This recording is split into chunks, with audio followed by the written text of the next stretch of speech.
Bytte Ford Fiesta nøglebatteri.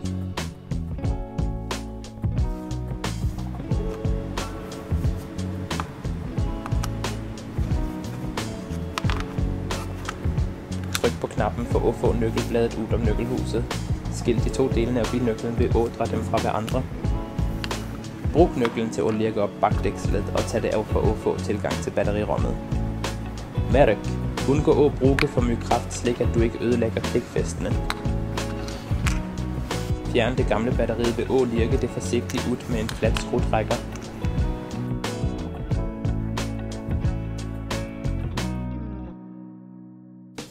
Gør det nye batteri klart, slik at det kan lægges ind. Læg ind batteriet og tjek at polariteten er ret vej. Vigtigt, du må bruge et CR203 batteri eller et som ligner. Tryk bagdækslet ned til det klikker på plads. Sæt begge halvdelene af bilnøglen sammen og sørg for at delene sitter tæt sammen. Mens du holder knappen nede, skyver du nøgkelbladet tilbage i sporet. Kontroller at bilnøglen fungerer. Tryk på knappene en efter en og vent til bilen reagerer.